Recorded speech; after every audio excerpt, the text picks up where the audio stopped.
been cutting through the ball in the post-truth apocalypse quarantine edition. Today, hang on. I'm Ben, joined by Gaz. Hello. And Mike. Hello. Yeah, just cut that bit out, it'll seem seamless. Yeah.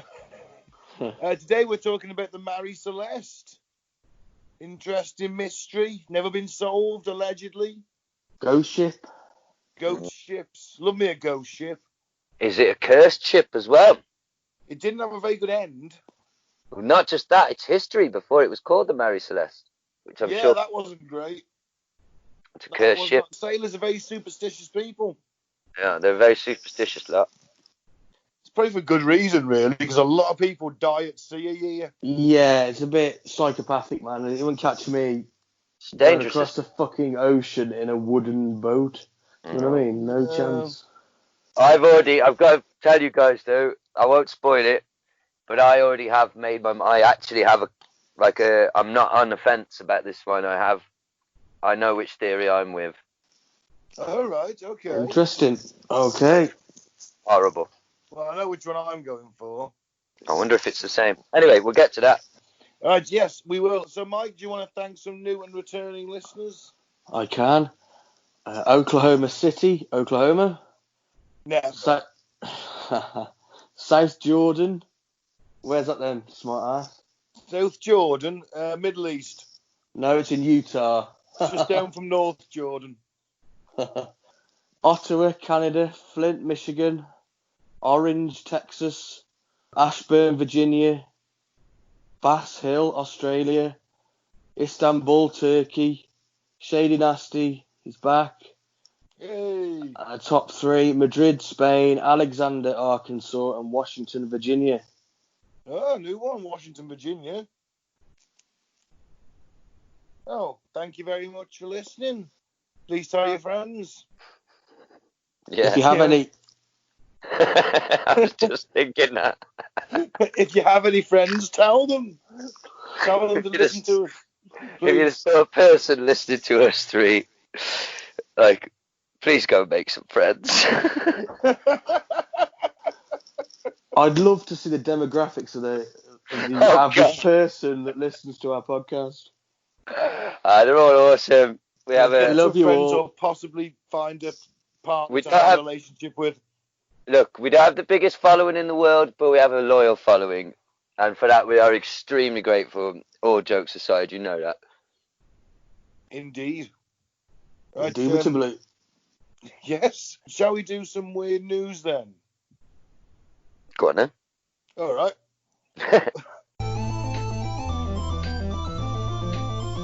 Let's get the boys' views on this week's weird news. Oh, this will probably be our last quarantine edition episode, should everything go okay. So we'll be back in Mike's flat, hopefully, next week. If I can remember how to plug all the wires in. Yeah. We'll try and hour it. Okay, so the first one we've got is from the Daily Beast. Trump's new favoured COVID doctor believes in alien DNA, demon sperm, and hydrochloroquine, or whatever hydroxychloroquine. Yeah, this is fantastic. I mean, if you couldn't think that Trump's administration could get any more insane, strap yourself in. So, a Houston doctor who praises hydroxychloroquine says that face masks aren't necessary to stop transmission of the highly contagious coronavirus, has become a star on the right-wing internet, garnering tens of millions of views on Facebook on Monday alone. Donald Trump Jr. declared the video of Stella Emanuel a must-watch, while he himself retweeted the video. Before Trump and his supporters embrace Emanuel's medical expertise, they should consider other medical claims Emanuel has made, including those about alien DNA and the physical effects of having sex with witches and demons in your dreams. Emanuel, a paediatrician and a religious minister, has a history of making bizarre claims about medical topics and other issues, She has often claimed that gynecological problems like cysts and endometriosis are in fact caused by people having sex in their dreams with demons and witches. Seems perfectly sensible to me. Oh. He alleges alien DNA is currently used in medical treatments and that scientists are cooking up a vaccine to prevent people from being religious. For fuck's sake. On this bit, though, I do agree with her. Despite appearing in Washington, D.C. to lobby Congress on Monday, she said that the government is run in part not by humans, but by reptilians and other aliens. Oh, fully down with that. Yeah, we're done with that. Yeah. Just not everything else. Yeah, in her speech, she alleged that she successfully treated hundreds of patients with the drug, a controversial treatment Trump has promoted and says he has taken himself, although studies have failed to find any proof the drug has any benefits in treating COVID-19. Well, She says nobody needs to get sick, the virus has a cure. Fuck's sake. Did you see that video? I haven't seen it now. Basically, she steps up at this. There's about sort of 8 or 10 doctors. They're all in white coats for some reason, even though they don't really need to be. Yeah. And they start saying they've been using this drug to treat people. She said that she'd cured more than 350 people, never had a single fatality, despite some of them having serious underlying conditions. And everyone went, wow, what the fuck's going on here then? And then they started, because she was the one that was taken front and centre, so people did some fishing and found out that she was batshit insane. Demon sperm! who'd have thunk it? Facebook basically took that video off because they said that, I'm sorry, but that is bollocks and it's, disinformation, fake news. She responded in her own way. In fact, this is fantastic. She declared that Jesus Christ would destroy Facebook servers if her videos weren't restored to the platform. The power of Christ crashes your servers. I'll quote her. She said, "Hello, Facebook. Put back my profile page and videos up, or your computers will start crashing till you do." She tweeted, "You are not bigger than God, I promise you. If my page is not back up, Facebook will be down in Jesus' name." Does Jesus come over the servers, the second coming? Oh, what, you mean like he spunks in the server and it, goes a bit Yeah. wrong? Well, it's the antidote to demon sperm, isn't it? It's Jesus jizz. Oh, Jesus jizz. It's the only thing that can defeat demon sperm. I think we should, start selling Jesus jizz. We should sell it through this woman's website. We make a fortune. You have to kneel down and take it through what fake cock. Yeah, whatever. I was just going to wank in a jam jar and seal it up and send it off. Oh, you need some kind of ritual, don't you? Hey? You need a ritual. Well, all right. We'll say the Lord's Prayer over it. Works for holy water. Just throwing it out there. She was actually born in Cameroon and received her medical degree in Nigeria. More like Narnia. Oh, fantastic. Apparently, these evil spirits as well are responsible for miscarriages and impotence. Yeah, wow. Get wanked off too many times by a demon, your dick goes limp. Well, yeah, okay. I mean, maybe. Stop having sex with demons just to make sure. That's my philosophy. Don't have dream sex with demons or witches. No. Because a little bit's all right. A little bit. Everything's okay in moderation. Everything in moderation, exactly. I think that's enough of that crazy bint. Yeah. So, okay, Mike, would you like to do the next one? Okay, next up. Horrified man, 51, has his genitals ripped off in cannibal attack. Oh, Lord. During a heavy drinking session. 51-year-old man's genitals were hacked off while he slept. After a night of drinking with friends. What kind of friends are these? They're not his friends. In a horrific cannibal attack, according to reports. I can tell you, these people are not his friends. No. Moses Wanyoike only realised his genitals were missing when he went to the toilet and looked down. What? How pissed? I mean, I've been pissed. Oh, fuck. Yeah, I've had some pretty heavy nights on the booze. I've woke up on the floor, still fully clothed in my living room. I passed out in various places around the house. I've got zero recollection, but I think I'd notice if my cock was missing. I don't think that's something that would wait until the next morning. No, probably at the point of you losing your cock, that's when you would probably realise. Exactly. I don't know. I tried to fight a group of policemen and had zero recollection of it to this day, and had to be informed after they let me out of the cell. Yeah, my one and only night in the cells. Not charged with anything, I will add. Lucky you.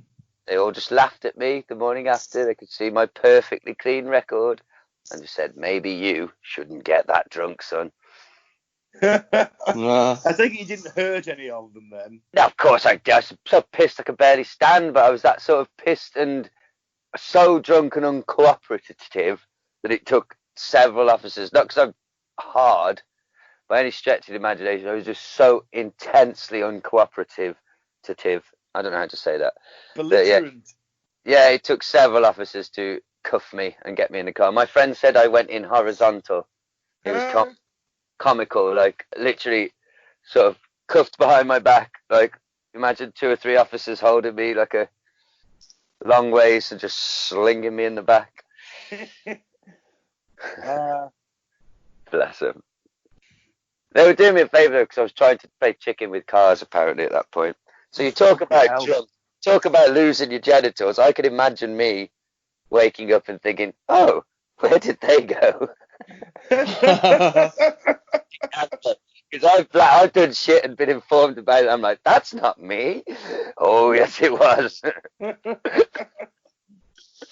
The nice, polite police officers came over and said, "Please stop playing with traffic." And you went, "God, then you slags! One at a time or all at fucking once!" Fell over and puked on yourself. No. And then shit yourself. Yeah, probably. No, I didn't shit myself.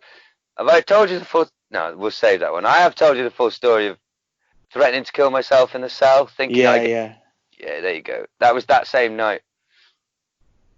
So, yeah. I'm just saying, you can do things. I take it back then. Out of character. Well, all right then, but I still think you'd notice I think you'd notice before you went to the toilet that your genitals were missing. I don't know, bro. Again, I hate to... A friend of ours brought some 80% proof stuff back from the Czech Republic the other day. 80% proof. Fuck. Now imagine if you did this. I had 2 shots. Both horrific. Both so horrific they made me laugh out loud. And how horrific it was. What a ridiculous situation. Why does that exist? That's stupid. Yeah, 8% proof. I imagine if you drank a bottle of that, I could imagine not waking up where your genitals were mauled off. Anyway, I'm completely derailing it. How did he lose his balls, Ben? Well, let's ask Mike. He's really sharp. Well, we don't know. But those who... don't know. His friends... What the fuck? No one saw it. Hold on, let's see if it tells us. Those who live nearby were called to join in the hunt for the missing piece so it could be reattached. But no trace could be found. Locals have suggested his attacker, quote, later munched on his body parts, according to news site Mpasho. Knock, knock. All right, mate. Oh, you're right. Do you want a cup of sugar? No, can you help me look for my dick?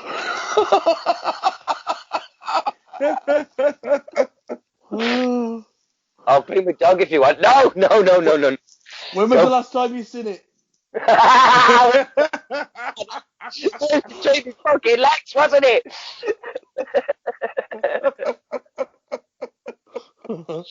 It's a fucking nightmare. What a horrific story. Yeah. Yeah. With no explanation. Imagine having no explanation as to why you're cockless. Well, if you go further down, there is there may be some sliver of hope on how he became cockless. Okay. Okay, let's have a look. Oh yeah, Mr. Wanyuke spent 6 hours drinking with friends before heading back to one of their homes at around 2 a.m. During the journey home, one friend repeatedly mentioned wanting to circumcise Mr. Wanyuke, but he dismissed it as a bad joke.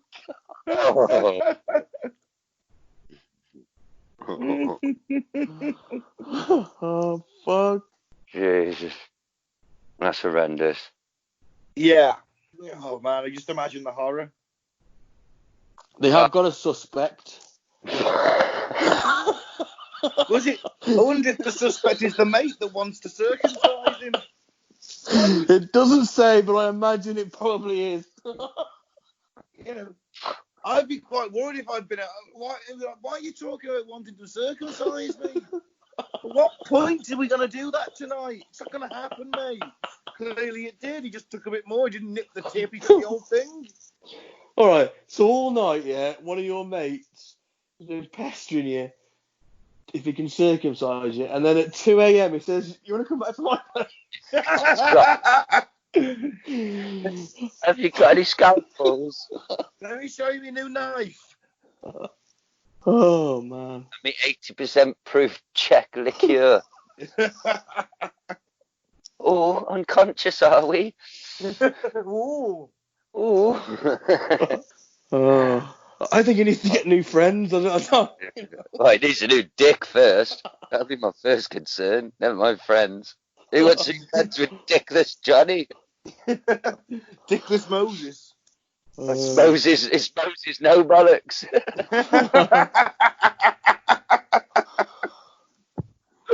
Where did you think go, Moses? Nobody knows.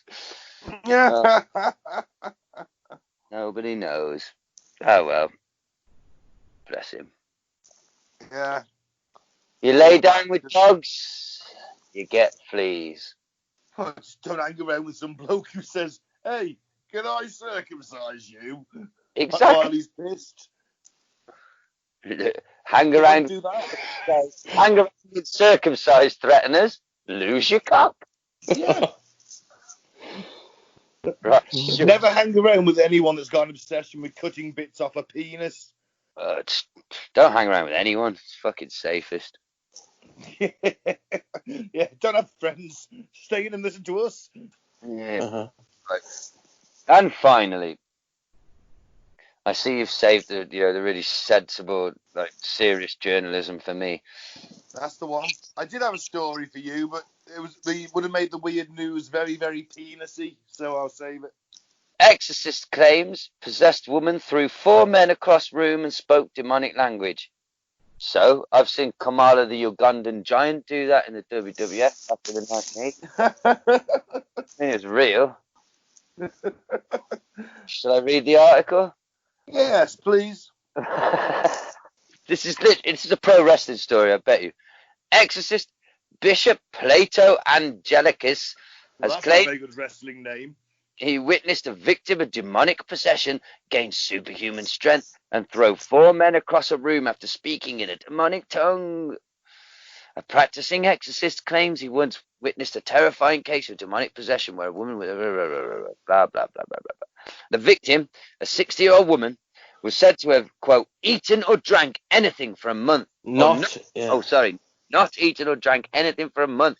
And so the priests visited her home to try and rid her of her evil presence. Why after a month? Well, it's a long time. Well, yeah, it is a long time. A bit too long to survive. I think it's about 3 days maximum without liquid, without water. She's a freak. Talking on the Exorcist TV show podcast. Well, which one is it? A TV show or a podcast? Dicks. Bishop Angelicasis explained what he saw. And I'm quoting now, for the most part, she showed extraordinary strength. 3 or 4 of us, throwing us around the room. There are about 4 adults, he said. As well as this disturbing well, that's just bullshit. See, if I was the investigating officer, is it 3 or is it 4? Yeah. You know how many it's 3 or 4. For the most part, she showed extraordinary strength. 3 or 4 of us, throwing us around the room. There were about 4 adults, he said. Which, that's not... 3 or 4, it's not hard to tell the difference between 3 or 4. If it was like, was it 17 or 15? That's harder to guess, isn't it? Or remember. 3 or 4? Well, you know, he was too busy being thrown around the room. Everything was a People were in there before the throwing around. Absolute bollocks. Are you saying you can't trust a priest? Bollocks! As well as this disturbing display of physical strength, Bishop Angelica Cisa Papa fuck off recalled that the woman showed other telltale signs of possession too. Some language coming out. Strength is probably number 1 thing for her. That's how it's written. She had extraordinary strength. Fortunately, the bishop said there was one thing in his favour while trying to get rid of the difficult demon. He said, for some reason, this particular entity could not leave the home. I don't know why. Once we got it out there was nothing. It's because she had no legs. So when we got out of the home, it was just fine. It took 2 days to, quote, liberate the woman from the demon, he added, but her family remained practicing Satanists. The bishop said at this point in his career with the church he had never encountered something like this before. To this day, it's still one of the most intense exorcisms of a person I have ever encountered. Now, it doesn't say anything about the woman. She could have been a trained UFC fighter. She could have been a weightlifter. These could have been 3 or 4 poncy, pussy, skinny little, freaky little church wank stains, right? And one incredibly tough weightlifting woman who was, easily able to throw them around without demonic power just because they're such little fucking swamp rat puss weasels. Yeah, just because she was speaking in a language you didn't understand did not mean it was demonic. French! Could have been if it was French. She could have been a French bodybuilder. She's 60 years old. So? Sylvester Stallone is 74 or 75. Do you want to fight him? Well, no, I don't. I suppose, she could be incredible shape for her age. I don't know. That's what I'm saying. Or it's all complete and utter bullshit. It's like pro wrestling. Ooh, look, like I said, think of how many times you've seen one guy fight off like 8 bad guys in the wrestling ring. Boom, one punch. Boom, one punch. It's just a show. It's bullshit. Well, I think we should still get into exorcism, try and make some money out of it. I'll be perfectly honest with you, I'd rather fucking wank off old men in a fucking... fucking perform exorcism. What a load of fucking... Just wanking old men off would be work, honest work. If you want to wank old men off, I mean, you could probably get a job doing that. I'm sure Candice will take you on. I was just thinking it'd be more fun to charge people for an imaginary service. It doesn't affect their lives anyway, but we make money out of it. Do I have a choice? Because I'm going with Ben. No offence. It's a much more noble word. Oh, it's more noble, I'll give you that. But is it? Yes! How is it more noble wanking off an OAP? What? Yeah, at least you're giving the OAP a bit of relief. You're scamming the OAP about the ghosts. Exactly, you fucking charlatan bastard. Well, I'd rather be a charlatan than me having my hands covered in old bandages. Well, yeah, that was my point. Gaz is a little bit too hands-on for my liking. Otherwise, I do concede that it is a more noble pursuit. Put 2 hands on. I don't think it is a more noble pursuit. It's bad. Oh, God. I just really don't think it is. I'm sorry.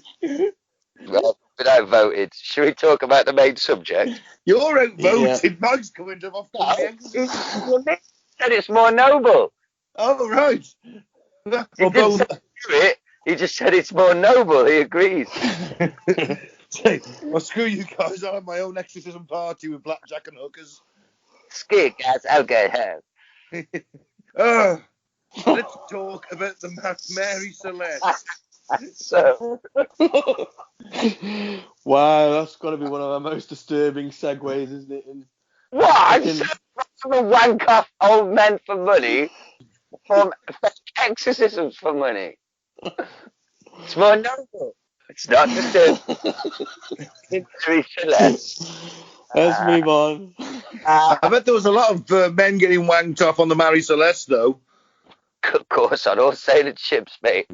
Here, for sailors. It's not gay, it's just Navy. That's what they tell themselves. Oh, good luck to them. Yeah. Ever float your boat?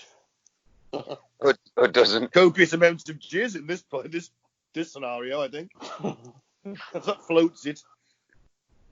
On November 7th, 1872, the Mary Celeste, a two-masted brigantine ship, set sail from New York City with a cargo hold full of industrial-strength alcohol.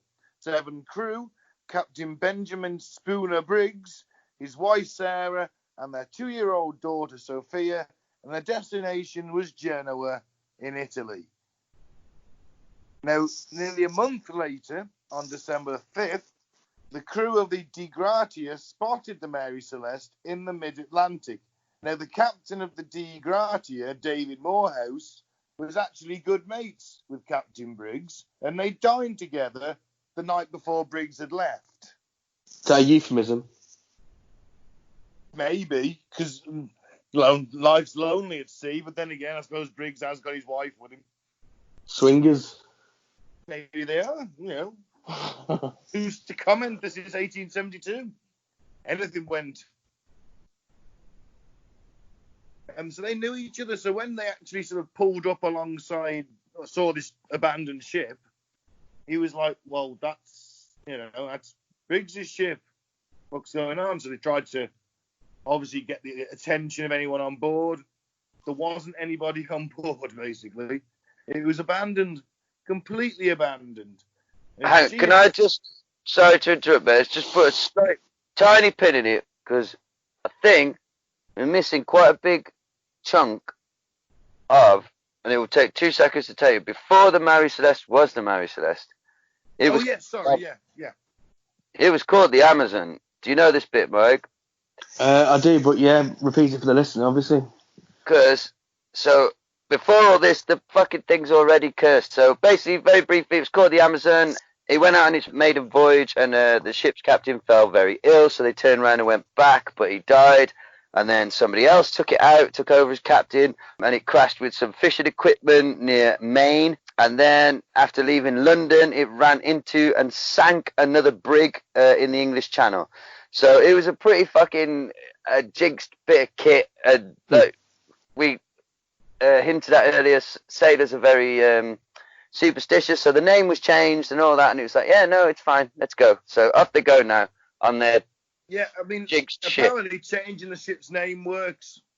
Well, it didn't, but they tried. No, it didn't, but apparently it does work if you are that way inclined.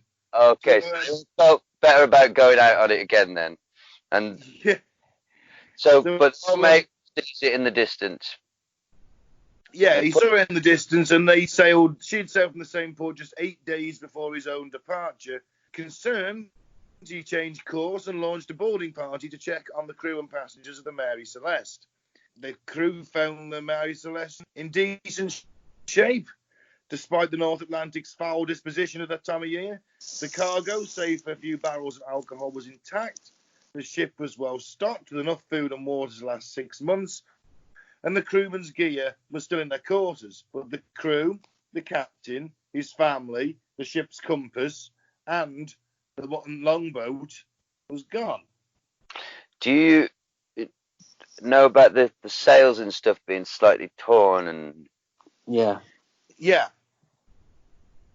which is unusual because you wouldn't have a torn sail. No. But apart from that, fairly no signs of like, you know, a gunfight or, you know, a brutal sort of, you know, the signs of being boarded and people being murdered and things. There were no signs of that sort of level of disturbance, were there? No, there were the scuffs and marks, weren't there? Yeah, which will lead into my theory later. Well, it's not my theory. It's just my favourite of the theories. But I mean, scuffs and marks on a wooden boat at sea over its lifetime is going to happen. It can't just be put down to that event, can it? The torn sails is strange, though, isn't it? Yeah. It certainly is. It should be worth pointing out for the fight option or someone boarding, the captain's sword was still in its scabbard in his quarters, and apparently it was quite a ornate scabbard, so it actually, as a piece of plunder, would have been worth something. Yeah, there was some valuable shit, but I do remember thinking as well when I heard that on the documentary I watched, I was thinking, okay, because they were using the fact that was still there as solid evidence that nobody boarded it, it wasn't pirates, but I was just thinking, well, maybe if it was all fast and rushed, is it not plausible that someone just didn't see it? Well, yes, I mean, it's a possibility, but why do you board a vessel? You want its cargo so you can sell it and make money. But still, it's not beyond the realms of possibility, is it, that they could have been boarded and someone just didn't see that particular item? No, but then you got the cargo still there. That's true. Okay. Just plain devil's... The food... Yep. So the Joe Gracia, they put a couple of men on four men on the Mary Celeste and sailed it 800 miles to Gibraltar. Mm-hmm. Hoping to collect a salvage payment from the ship's insurers. And that is the maritime law at the time. If you find it and you've got a claim to it, you apportion the cargo and the ship are sold off, and that is yours. What happened to the ship, though? It would either be sold or broken down and used for other things. Sorry, I meant the Mary Celeste on the journey back while it was being towed. Have you got this in your... Oh, yes, we have the fog incident. Yes. Yes, do you want to go into the fog incident? I don't know about this one. Go on. Well, apparently as it was being towed into port, a huge cloud of mist that was witnessed from the other boat too surrounded the Mary Celeste, but not the other boat. And a sense of terror and dread came upon the men on that boat, on the Mary Celeste, that to the point that when they got back, they like sort of refused to talk about it and were like very, very shaken up. Whether they just wound themselves up because they'd convinced themselves it's a cursed boat, I don't know. Yeah. Still got to be weird though, isn't it? If you're watching from the other boat as well, like, fuck me, that thing really is a fucking black hole for disaster. Just disaster. I imagine them just, if you're those four on that boat, you've just come across it, you know the history of it, everyone's been chattering, you're superstitious people, you're about to have wound yourself up, I think. But am I right? I don't know, I should have followed this up maybe. I think bad things may have happened to the four.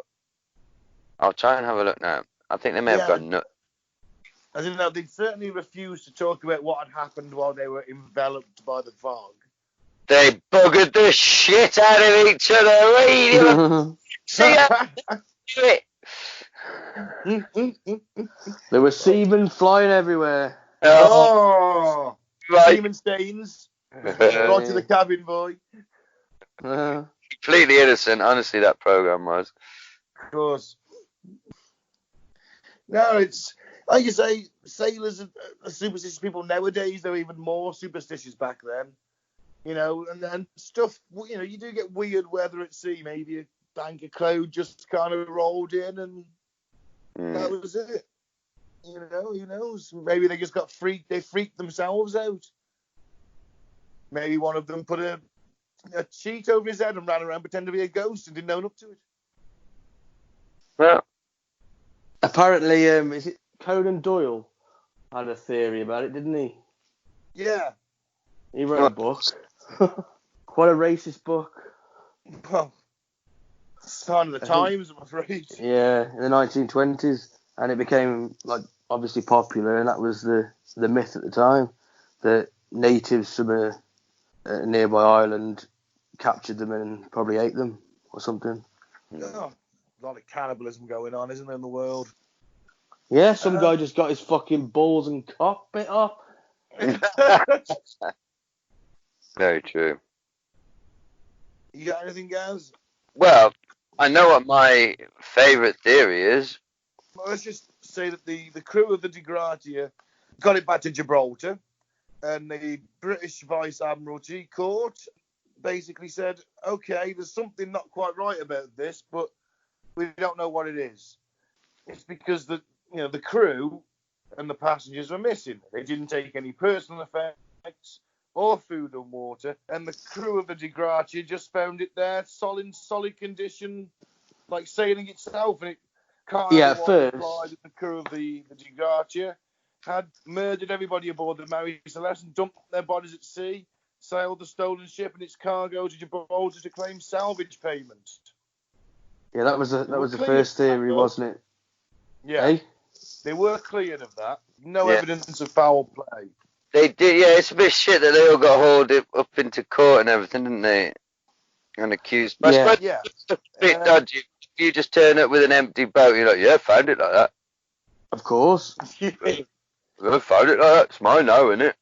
It's a bit it's a bit implausible, isn't it, that they've left a boat laden with goods for no reason. Yes. Perfectly I mean, there was some water in the boat, wasn't there, in the bottom, in the bilge? Yes, they'd taken a pump with them and turned the others off. And they dismantled the pump. Mm. I thought there was a pump missing. There was 3 pumps and there was 2 there. Well, I know they dismantled one. It obviously wasn't working. But the ship, before the cargo of alcohol, it had taken coal. Obviously, it would have left a lot of coal residue. Now, if that mixes with the water, it's going to become a sludge and the pumps won't work. Valid point. So that's the theory I'm going for. So they thought the pumps aren't working. We've got water in the bilge. It's rising. You know, maybe we need to go and find land, because they were near Santa Maria, weren't they? Yeah. And perhaps they left to go and seek help, but never made it to shore. It's very but that is a possibility. But okay, it just kept on sailing it and hoped to beach it, if nothing else, wouldn't it? Yeah, it is odd that he did leave when he did, but perhaps if the sails were damaged, the pump wasn't working, and also the chronometer. Is it a chronometer? Yeah. That wasn't working. They only had one, and it wasn't working, was it? It was off. Oh, bloody hell, so that's not good. That's the only way you can keep accurate time. It was about 8 minutes slow. It was about 8 minutes slow. Oh, so that's not good. And obviously they've taken the ship's compass with them. Yeah, they've taken it with them, yeah. Perhaps they went to go and get it fixed, but it does seem odd that everybody would leave the ship to go and get the chronometer fixed. I mean, it is a bit odd, but... There was 9 barrels in the hold were empty of their cargo. One of the ship's pumps had been dismantled, and there was about 3.5 feet of seawater in the cargo hold. The 6-month supply of food and water remained. The logbook was still there with a final entry dated the 8 a.m. November 25th. It gave the Mary Celeste position at the time 6 miles northeast of Santa Maria, the easternmost island of the Azores, close enough to see land. More noteworthy is what was missing. The people were gone. Captain Briggs's sextant, chronometer and navigation book are all missing, as well as the ship's register. Now, about the barrels that were missing, they looked into that. Yeah. The 9 barrels that were empty, and they were made of different wood to the other ones. Okay. Yeah. It's like one was white something, and they were red something. I can't remember the name of the oak, was it, maybe? It could have been oak barrels. Yeah. Apparently, over time, red oak, it becomes porous, and it could have leaked out that way. Okay. That makes sense. These are all plausible because there's a reason. Unless that crew that found them are fucking liars, which we have no way of knowing. They could have fucking, for some crazy reason, pirated and killed everyone on board, so forced them to leave their own ships, conceivably, couldn't they? And just took that boat for salvage. What if the I don't know why, pirates smuggled themselves into the ship in the empty barrels? I've tried to think of plausible reasons. That is a plausible reason. Okay. Pirates in barrels. Pirates in barrels. It Like was overpowered everyone with a shot being fired. That game we used to play when we were kids. Remember the barrel with a pirate in it, and you stick the knives in, and he pops up at the top after a while. Yeah. Remember when we were... Yeah? Yeah. Seriously. Right. Well, here's my theory. The one that I think is the most plausible. Giant octopus. Right. Hear me out. This is a hypothetical creature, I will admit, but there are many, many, many reports throughout maritime history of this mythical giant octopus taking down ships. So the biggest octopus on Earth is, I think, up to about 30 meters. 30 meters, if I'm going to talk properly, sorry. Which isn't that big, is it? It's big. It's big if it was in your room now. You'd be like, ah! Oh, it's big enough. But ocean to take down it. But imagine if it's, like 300 feet. Okay. Yeah. You're on the deck of a ship, and it rises up the head of it, and them giant fucking eyeballs, the biggest eyeballs you've ever seen in your life, and its tentacles just start thrapping and thraping across the deck and through the halls, and those suckers, when giant sized, will be like lacerating, just horrific, just nightmarish, cutting the sail. Little spikes on, don't they? Yeah, tearing the sails, tearing apart men, sucking them back into the ocean, just ripping through. And then the few that didn't, the captain's like, holy fuck, grab your shit, abandon. Off they went. The octopus took what it could and then just disappeared back down to the very depths of the ocean. And the few that survived went off in their little boat, and obviously they had no chance. Maybe, I know it's fantastical, but it's the one I like, because fuck, it's weird. Because I like something made them abandon ship. If you're going to go rational thinking, maybe they thought, like you said, the false reading, the pumps, we think we're taking on water, but we're not. Abandon ship. But the torn sails, the eeriness of it, I don't know. I want to go giant fucking octopus. I think you could explain the sails perhaps by stormy weather. No, it wasn't out for that long, Mike. Them sails are designed to last, because they weren't fully up, or I think maybe they panicked and tried to full sail and all that. There was some bad weather though, wasn't there? But I don't know how. Aren't those sails designed to last? No, they were always being repaired. That's why you had guys in the rigging. It wasn't just to maneuver the sails. It was to repair them as well. Let's go through the top 5. You know what? The octopus theory, we'll put it aside from these 5. But I like it because there was a USS Destroyer in the 70s that was also allegedly attacked by a giant squid, and they found that it had torn the covering on the radar dome. They estimated the spikes on the tentacles to have been about 4 foot long. So I'm down for the Kraken. Imagine a fuckload of them arms just frapping about, giant, fast, 4 foot spikes everywhere. Ah! Hundreds of men. Shit. Horrific. Horrible. Yeah, so I'm with you. But these, it's not that hasn't been put up there by the deities that wrote these articles. Oh, fuck the mainstream science, Ben. Well, I'm always down for fucking mainstream science. Obviously I believe that my sexually transmitted diseases are in fact caused by me having sex with demons.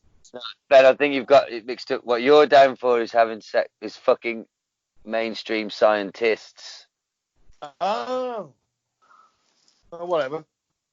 And non-mainstream ones. You'll fuck anything that moves, essentially, wouldn't you? Nah, I've got standards. I'm a man of wealth and taste. No, you're neither of those things. Literally neither. Yeah, I am. He just gets worse. Like, he just gets worse. I thought the whole point of this pod was therapy and we'd get better together. He just gets worse. Well, what can you do? You know. I'm enjoying my descent into psychopathy. I'm a man of wealth and taste. Good on you, man. Fuck yeah. So number 5 is an alcohol explosion. I don't know why that made me laugh. I wouldn't mind dying in an alcohol explosion. Did that take the captain the register with it and all that? No. Well, what the thing is, they said that because of turbulence or porous barrels, noxious alcoholic fumes may have escaped, either causing a small explosion or making the crew think an explosion was imminent. For example, giving the order to temporarily abandon ship, and then maybe the rope attaching the boat to the ship may have come undone, leaving them to just sort of drift away as the Mary Celeste went. Oh no, we're drifting away from the ship. Chipping their bollocks off. We could paddle back towards it. No, let it go. I think that's quite plausible. She'll make her own way back. Ships always come home. Just sound plausible. Could have just been a natural disaster. You know, maybe there was a tornado, a water spout. Could have been a sea quake. Could have caused some superficial damage. Could have been Poseidon. Poseidon himself. Ben, can I just point out, I am genuinely shocked and impressed that you haven't tried to relate this to aliens in any way. Gaz, that's next. You're shitting me. I'm not, no. That sounds set up now, but I swear, listener, it's not. Alien abduction. So you put Octopus to one side. Let's compromise. What if it's an alien octopus? Oh, all right then. Yeah, because everything was just left as it is. There is a possibility that they were abducted by aliens, although that doesn't explain the missing lifeboat, but certainly up there for me. Well, maybe abduct all of them, and the few that were left shat themselves. Yeah. And escape. Maybe they saw a few of them Tic Tacs flying around and thought, let's get the fuck out of here. Yeah, maybe a UFO hovered over the ship. They thought, fuck this, all got in the lifeboat. Then the UFO beamed them up, lifeboat and all. Maybe. A criminal conspiracy would be next. Could North African pirates have attacked the ship and killed them? Did the crew of the Degratia do it? Did Captain Brigg have an inside job and faked all their deaths and tried to claim the salvage money through a co-conspirator, possibly his mate on the Degratia? But they only got 1/6 of the money. Yeah, but that didn't get a plan then, did it? No. But it could have, would he? For all you know, they picked that crew up, made out, hidden below decks, made out that the fucking Mary Celeste was abandoned. Oh yeah, we'll go to Gibraltar, we'll sort this out. 1/6 of 46,000 they're entitled to, something like that. Yeah, or they could have just sailed to an island, took all the stuff off it, sank the boat, and then run off with all the goods.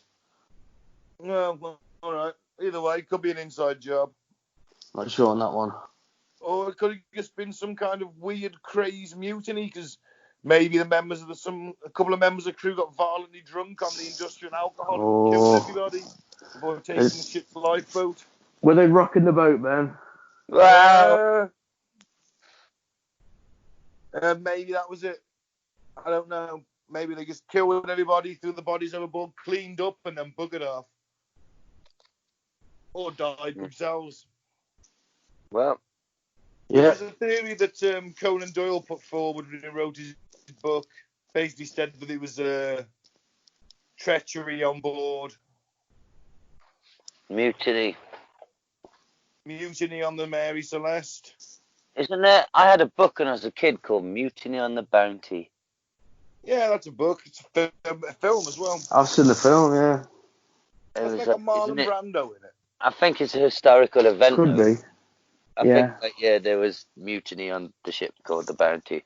Yeah, it was Captain Bligh.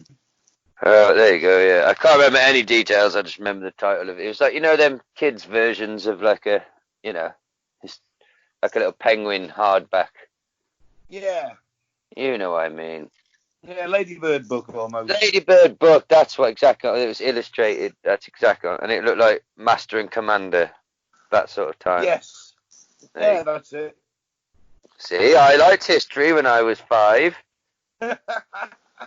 Ironically, with Captain Bligh and the Bounty, that was the 3rd crew that had mutinied on him, so who the fuck kept sending him out with the crew? I've no idea.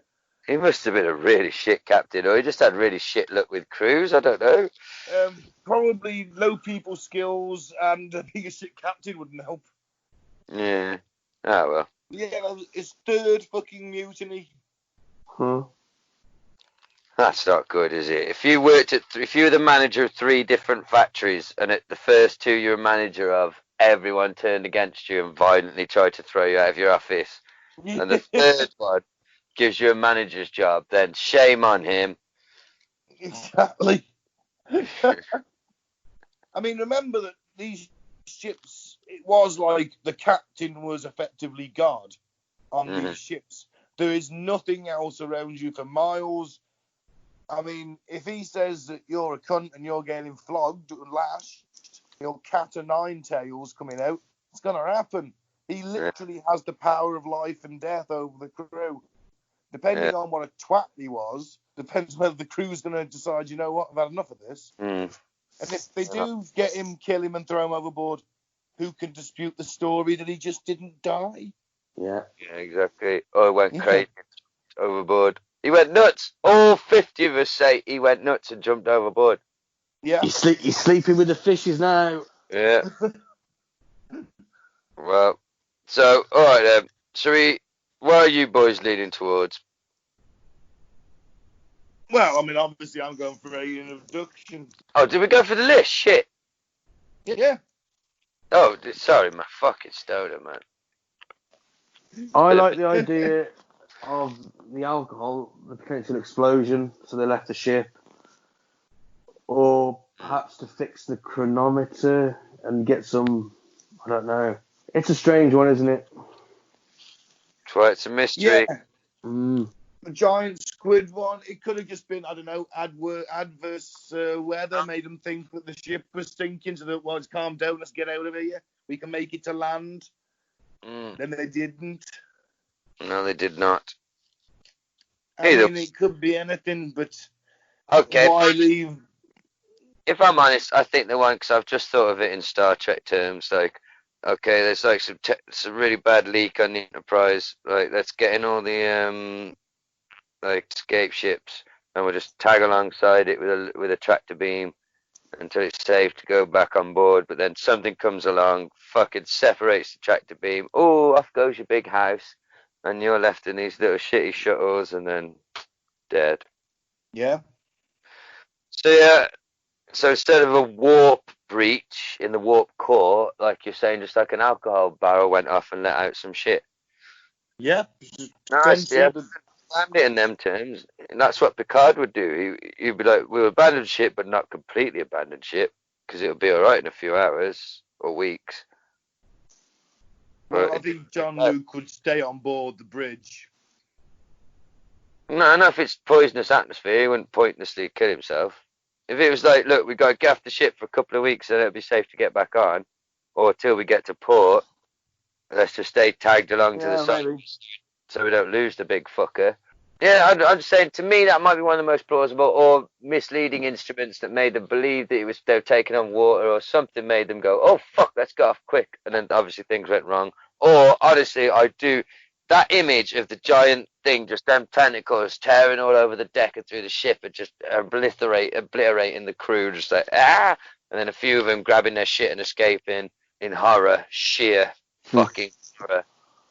Oh, something about It's so dark and horrific because I'm terrified of the sea. I hate the fucking deep ocean. Fuck the sea. I mean, I don't poison it.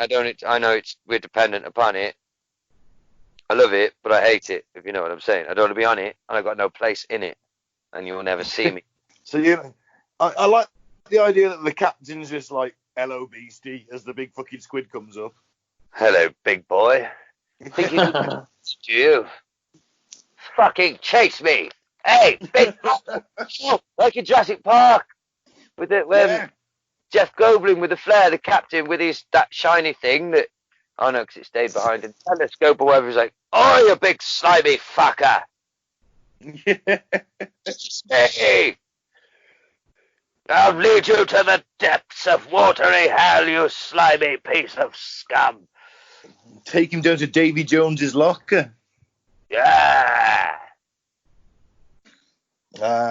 Let's go and be pirates.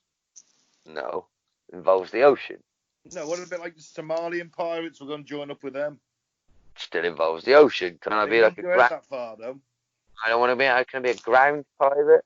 You can have land pirates, yeah. Aren't they just called thieves or gypsies? Oh dear. You've done so well on the racism front. Don't take me out like it's a struggle for me to not be racist, Ben. It's a struggle for you not to make a Bernard Manning style joke. You haven't done it for a while. Thank God we've got such a small audience, because if it was a large one, we'd have been banned and cancelled and sued 1 billion times over by now. Well, you might have been. I'd have been all right. Fuck like all of them. When I say that, I mean all of them. Left, right, centre, middle. You know it. Honestly, I'm an equal opportunities. Fuck you. Go back to fucking squid monster. All right then. Should we move on? Yeah. All right then. Let's end the show on some weird news and fucked up facts. Okay. Let's get the boys' views on this week's weird news.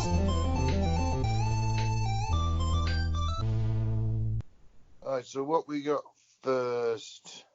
Mum inundated with Chewbacca raw calls after bitter ex posts her phone number. Unfortunately for the woman, targeted by her ex-boyfriend's Chewbacca revenge prank, quite a few Australians fancy themselves to be excellent Wookiee impersonators. Wow. Why Wookiees? Our partner's Star Wars themed plot involved an advertisement promising a chance to win $100 for the best Chewbacca impersonation. He posted pictures around Cairns in northern Queensland with a picture of Han Solo's shaggy sidekick and his ex's phone number after their 3-year relationship came to an end. It was just to annoy her. I don't think it was just pick something at random, I guess. Yeah. Oh, he was a rude Star Wars fan. Yeah. Well, that's a bit of a dick move, let's face it. Certainly is. Still, at the same time, I can appreciate the, I know, there's going to have people ringing up doing Chewbacca voices at her. Yeah, it's inventive. It's still harassment, though. Yeah. Next one. Okay, man steals 3-foot-tall, 40-pound dildo from Las Vegas sex shop. Where did he conceal that? It's in broad daylight too. The masked man was captured on surveillance footage in broad daylight as he went into the Deja Vu Love Boutique in Sin City on July the 14th. He then nonchalantly just grabs the massive 3-foot-tall, 40-pound dildo standing on the sales floor. He just picks it up over his right shoulder and then leaves the adult store, cramming the said dildo inside his vehicle and driving off. Wow. He must have planned that because it's inside the store. It's inside the store, so that you can see it from the outside. So he's been in there and thought, I really want that fucking massive dildo. I'm coming back and I'm going to rob it. $2,000. It's worth $2,000. Yeah. The fuck? I mean, it's you'd want a dildo that big? Off of fucking King Kong? I guess just for display. You never know.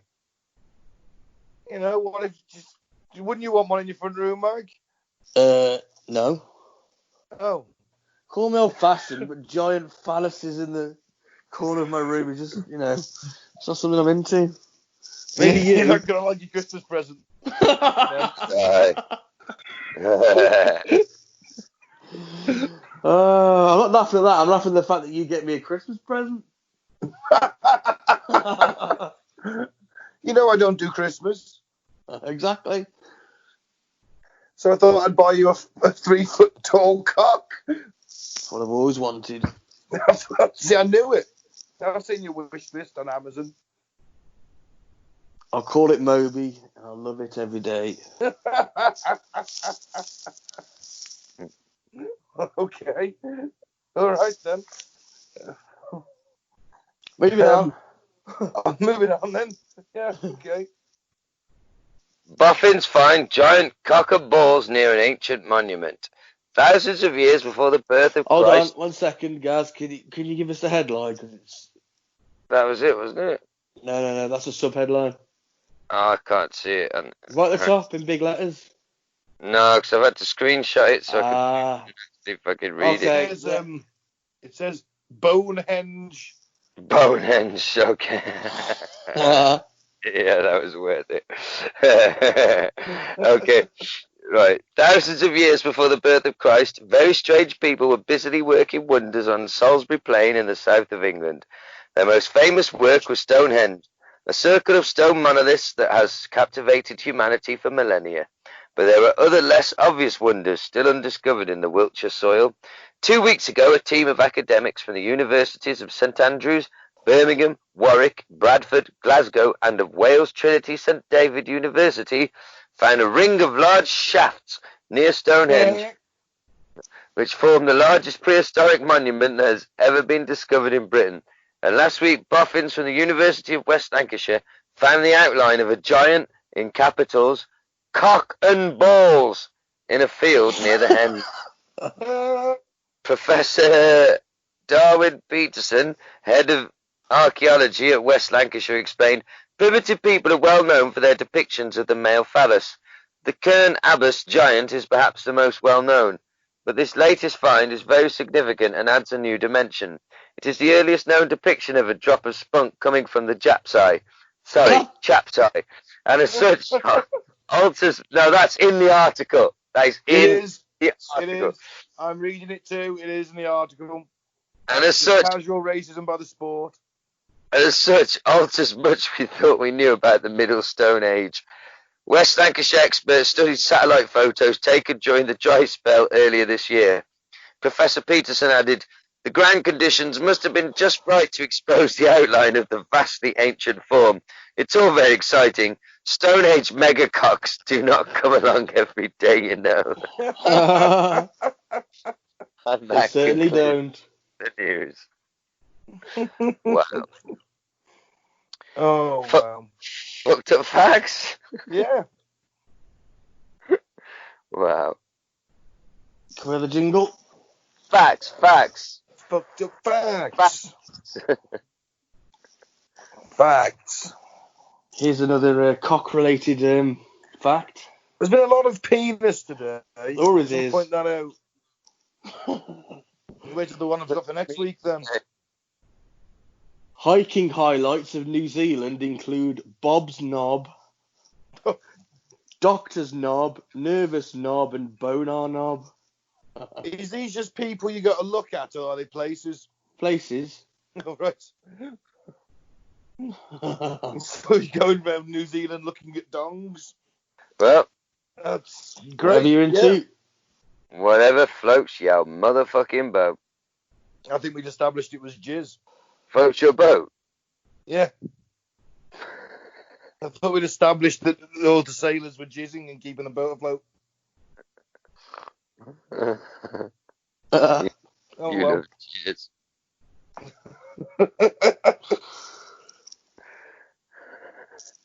Go on then, Mike. Next one.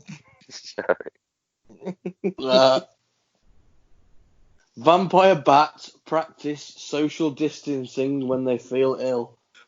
I'm not surprised they've all got fucking COVID. Good for them. Whether they want some kind of medal. I've had to do it for the last fucking 5 months. During the 17th century, women who wished to inflame their partner's lusts were recommended to knead bread with their arse. Wow. Arse bread. Well, I'm aroused. Arse bread. Yeah, I'm aroused. I don't know about you guys. In a 2014 study, participants were given a choice between sitting in silence with their own thoughts for 15 minutes or giving themselves electric shocks. Most chose to shock themselves. Oh, why would you even do that? It doesn't even make sense. You can't sit there for 15 minutes in silence. There's fucking something wrong with you, isn't there? Yeah. Yeah. I know. I'd rather shock myself with electricity because I can't be bothered to sit here in silence.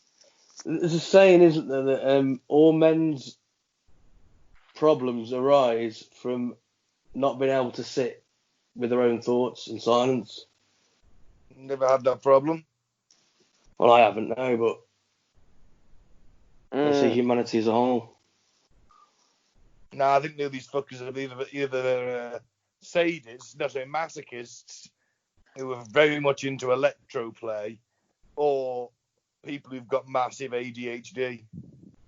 I just either watch some wrestling or have a wank.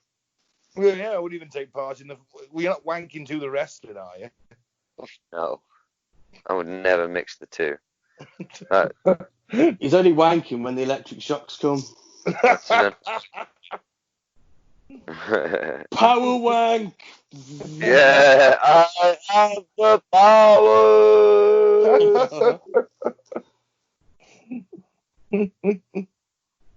Oh, go on then, give us the next one. Do you want to hear about the only dog officer in the US Army? I do. Sergeant Stubby. Yay! Was a mutt of uncertain breed that served in 18 battles on the Western Front and was promoted in battle after single-handedly capturing a German spy, reportedly by the seat of his pants. That's awesome. Sounds good. What was he promoted? So he promoted to sergeant. Yeah. Ah, it's like the heart. It's like the feel-good story of the war. That heartwarming. I like that. Wouldn't call me dog Stubby though. Here's an octopus fact for you. Hey. Each octopus arm is so packed with neurons that it can make decisions independently from the central brain and sometimes steal food from other arms. You can't tell me they're not aliens, man. Like my penis. What, have you got tentacles? It makes decisions independent of my main brain. I thought you just had like a set of tentacles instead of a penis. It has its own intelligence. Like an octodong? No. Oh. Well, you'd be a lot more interesting if you did. Yeah, Ben, you'd like this one. In 1816, the United States built a fort to protect itself from invasion by Canada. Right. There was only one small problem. Due to a surveying error, it was built in Canada. It was later known as Fort Blunder. So he's built the British Army a nice fort. Yeah.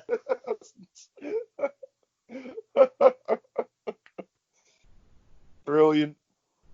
I'll end on a Easter Island proverb. A what? An Easter Island proverb? Okay. Yeah. Is that the place where they've held their massive heads? Yeah. And they all died out. Because they spent all their time building heads, probably. Well, no, it was because of natural resources, wasn't it? They used it them all up on the island and. Oh, up on building heads, yeah. Yeah. It should have been farming. They were building massive heads. That is not the way to survive as a society. No.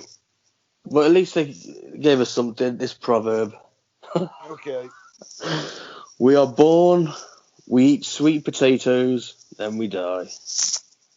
I don't even like sweet potatoes. Oh, don't you? No. Freak. No, I'm a freak. I don't like them. I don't think they live up to their name. They're very nice. They're not for me. You can just give me the humble Maris Piper spud for me, nice fancy stuff. Fucking gammon. Yeah. What? Is that being a gammon? I like normal potatoes. Oh, I've got a brief suggestion before we finish for the listener.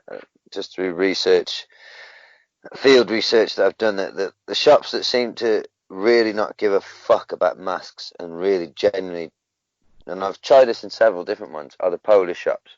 They don't give a shit. So here's the irony: you're one of these sort of angry gammons, like, I don't have to wear a mask. Well, I'm not an angry gammon. not you. I'm just talking to the angry gammons out there. Like, I don't want to wear a mask. It's against my civil liberties. Fuck you. Go and shop at the Polish shop. Cure your racism, and you don't have to wear a mask. And discover some really nice food. Yeah, everyone's a winner. That's my little... Everyone's a winner, baby. There you go. That's my moral lesson for this week. That could really improve the country, Gaz. I think I could platform upon that. I think you could. I will put it to the council when I next go for an interview. Which I have in another 2 weeks. Oh, Lord. Okay, let's wrap it up. Oh, lordy, lord. Oh, lordy, lordy, lord. 15 years I'll be in power. Oh. Yes. You ever heard that, Mike? You know the definition of insanity? Good luck, Ben. Well, fine. You don't want a cushy governmental job? Fine. Oh, listen to it. You'll be in charge of fucking car parks, you prick. If you get it. What the fuck do you think you're going to be in charge of? I'll work my way up. Suck your way up. Work my way up. Oh, anyway, delusions of grandeur. Remember that. He never does. I know. It's And more fun delusions. to have them than not to have them. After last week, delusions of like uber hardness as well. Like he could take on knife men. Yeah. Just an unfit fat Welshman, but demanding chips. I just distracted him with chips. I shouldn't have said anything. No, wrap it up for fuck's sake. Fucking hell. Yes, Ben, you're the hardest man alive. You'll rule the world. I'm not claiming I am. I'm just saying that they could have thrown the fat over him, the boiling fat. The greatest soldier that ever lived. We're all in debt. Not. And one day you will. Oh, you have to get him started. Just saying, I'm not impressed by that fat bloke with a knife. I don't think he had it in him.